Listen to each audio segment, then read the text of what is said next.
Hello students. आज हम बात करने जा रहे हैं कि सेल मेम्ब्रेन की स्टडी करने के लिए हम कौन सा सेल उपयोग करें, नॉर्मल सेल उपयोग करें या दूसरा कोई और सेल उपयोग करें। तो सेल मेम्ब्रेन की स्टडी करने के लिए हम सबसे पहले आइए नॉर्मल सेल के बारे में बातचीत करते हैं। नॉर्मल सेल में एक सेल मेम्ब्रेन है, ईआर है, एंडोप्लाज्मिक रेटिकुलम, न्यूक्लियस है, माइटोकॉन्ड्रिया है। जब हमें मेम्ब्रेन का स्टडी करना है तो इसमें आपको सेल मेम्ब्रेन तो दिखाई दे रहा है, ईआर पर भी मेम्ब्रेन है, न्यूक्लियस पर भी मेम्ब्रेन है, माइटोकॉन्ड्रिया पर भी मेम्ब्रेन है।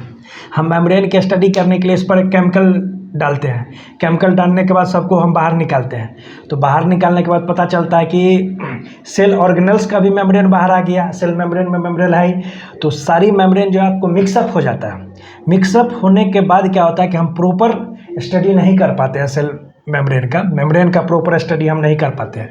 तो नॉर्मल सेल लेने से आपको मेम्ब्रेन का प्रॉपर हम स्टडी नहीं कर पा रहे हैं। तो फिर आइए हम बातचीत करते हैं दूसरा सेल ले।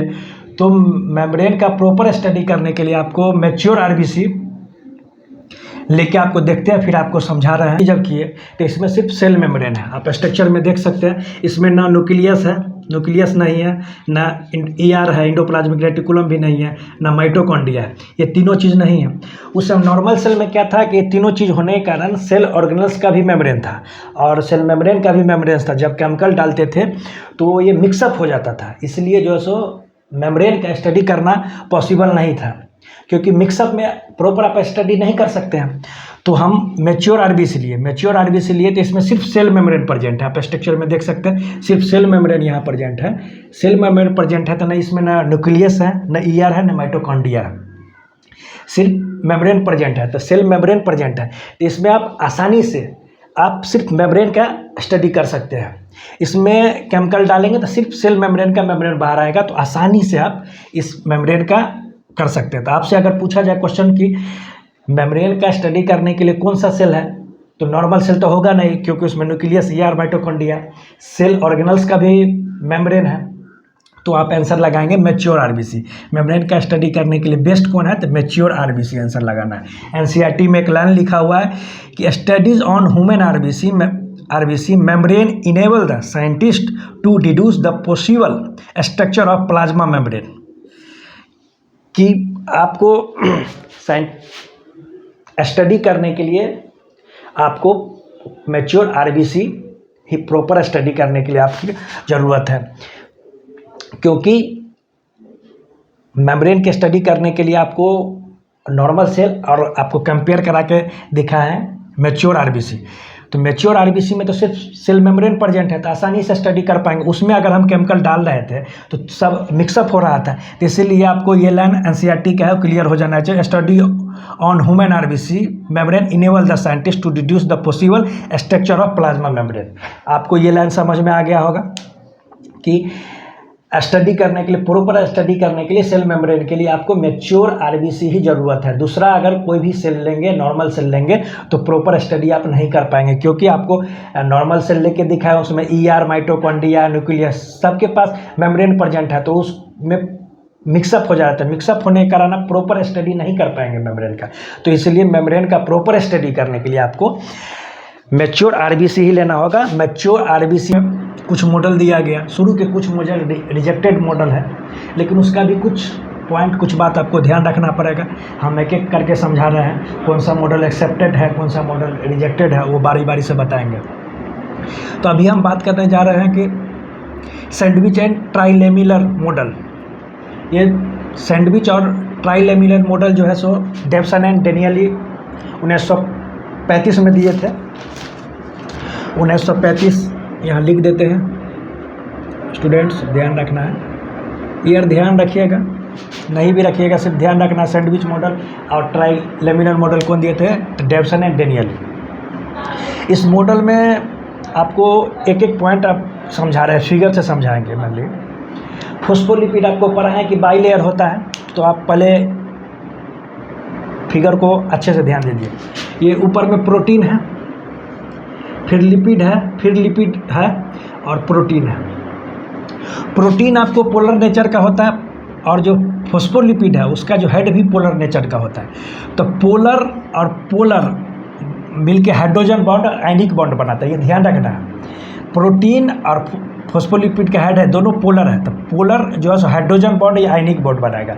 और टेल जो है नॉन पोलर है, नॉन पोलर मिलके वंडर वाल फोर्स बनाएगा। ये आपको ध्यान रखना है। दोनों आपको पूछाएगा कौन कौन फोर्स कहता था, हाइड्रोजन बॉन्ड, आयनिक बॉन्ड और वंडर वाल फोर्स।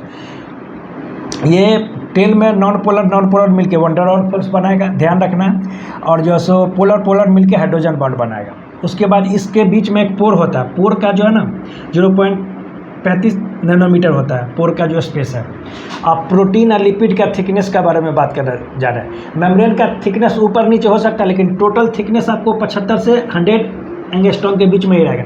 प्रोटीन का थिकनेस आपको हो जाएगा 20 से 25 एंगस्ट्रॉम, 20 से 25 एंगस्ट्रॉम।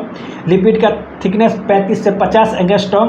प्रोटीन का थिकनेस 20 से 25 एंगस्ट्रॉम। आप देख सकते हैं मेम्ब्रेन का थिकनेस ज़्यादा कम हो सकता है, लेकिन टोटल थिकनेस 75-100 एंगस्ट्रॉम के बीच में ही रहेगा। तो आपको इसमें ध्यान रखना है, पोलर के बीच में जो बॉन्ड बन रहा है वो हाइड्रोजन बॉन्ड और जो है सो आयनिक बॉन्ड है, और नॉन पोलर के बीच में है वंडर वाल फोर्स बन रहा है। उसके बाद आपको ये दो साइंटिस्ट हैं, ये पूरा जब मॉडल समझा दी। ये सैंडविच मॉडल है। सैंडविच आप खाए होंगे मार्केट में स्टूडेंट्स, बच्चों। तो आप देखिए दोनों साइड ब्रेड रहता है, ये देखिए दोनों साइड ब्रेड है, आपको अच्छे से समझा रहे हैं। ये दोनों साइड ये ब्रेड है, बीच में मसाला रहता है।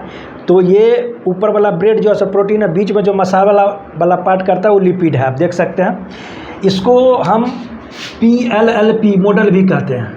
कुछ लोग PLLP मॉडल भी कहते हैं, प्रोटीन लिपिड और प्रोटीन। देख रहे हैं यहाँ प्रोटीन है, ये आपको समझने के लिए अच्छा होगा। ये प्रोटीन, ये लिपिड, फिर प्रोटीन, तो PLLP मॉडल भी कह सकते हैं स्टूडेंट्स।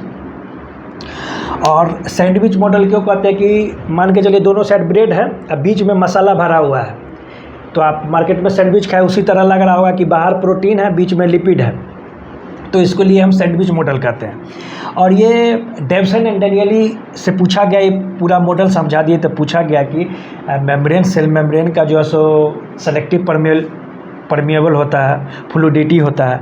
इनसे पूछा गया कि सेलेक्टिव परमिएबल कैसे है, तो ये दोनों साइंटिस्ट नहीं समझा पाए। तो NCERT की लाइन है, sandwich model was rejected because it fail to explain selective permeability and fluidity. Selectivity, permeability and fluidity, ये सेलेक्टिव परमिएबल मेम्ब्रेन कैसे है ये समझा नहीं पाए, ये मॉडल नहीं समझा पाए। फ्लूइडिटी कैसे है ये दोनों साइंटिस्ट नहीं समझा पाए। तो इसीलिए ये मॉडल रिजेक्टेड मॉडल है। बस इसमें कुछ पॉइंट स्टूडेंट्स आपको ध्यान रखना है। तो आप समझ गए, एक पॉइंट ज़्यादा लोड नहीं लेना है, सिर्फ ध्यान रखना है। ये दोनों साइंटिस्ट आपको परमिएबिलिटी, सेलेक्टिव परमिएबिलिटी और फ्लूइडिटी को नहीं समझा पाए। इसके बाद हम दूसरा मॉडल पढ़ते हैं, unit membrane model. Unit membrane model Robertson दिए थे। रॉबर्टसन बोले कि मेम्ब्रेन कहीं भी हो, वो न्यूक्लियस का मेम्ब्रेन हो या ER का मेम्ब्रेन हो, माइटोकॉन्ड्रिया का मेम्ब्रेन हो, ये स्ट्रक्चर और फंक्शन इसका सेम होता है, लेकिन डिफरेंस इनका होता है केमिकली और साइज में। साइज वेरी कर सकता है, 75-100 एंगस्ट्रॉम जो अभी पिछले क्लास में आपको बताया उसके बीच में हो सकता है। केमिकली डिफरेंस हो सकता है, साइज में डिफर हो सकता है, लेकिन इसका स्ट्रक्चर और फंक्शन सेम रहेगा। मेम्ब्रेन कहीं का भी हो, ये न्यूक्लियस का हो, ER का हो, माइटोकॉन्ड्रिया का हो, मेम्ब्रेन कहीं का हो, स्ट्रक्चरली फंक्शन सेम रहेगा।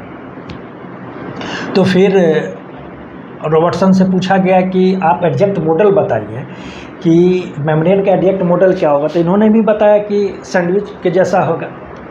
तो फिर इनसे भी क्वेश्चन पूछा गया कि सेलेक्टिव परमिएबिलिटी के बारे में कुछ समझाइए या फ्लूइडिटी के बारे में कुछ समझाइए।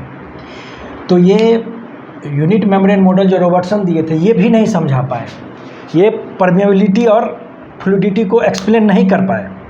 इन्होंने सिर्फ बताया कि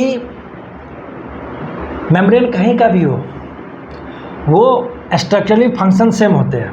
तो आइए आपको दो लाइन आपको इसमें ध्यान रखना है कि all the cellular and organelle membrane are structurally and functionally similar but इसमें ये लाइन आपको याद रखना, but different in chemically and size. मतलब रॉबर्टसन का कहना था कि मेम्ब्रेन कहीं का भी हो, वो स्ट्रक्चरली और फंक्शनल सिमिलर होगा बट डिफरेंट होगा केमिकली एंड साइज में। और ये समझा क्या नहीं पाए, तो यूनिट मेम्ब्रेन मॉडल हुआ रिजेक्टेड। ये मॉडल रिजेक्टेड क्यों हुआ? Because it also fails to explain the selective permeability and fluidity of plasma membrane. इन्होंने भी नहीं समझा पाए कि सेलेक्टिव परमेबिलिटी कैसे होता है, फ्लूडिटी कैसे मेंटेन करता है, इन्होंने नहीं समझा पाया। तो इसके बाद हम लोग समझने जा रहे हैं फ्लूइड मोज़ेक मॉडल, जो मोस्ट एक्सेप्टेड मॉडल है। ये सिंगर एंड निकोलसन दिए, तो उसके बारे में आपको डिटेल हम जानकारी दे रहे हैं स्टूडेंट्स।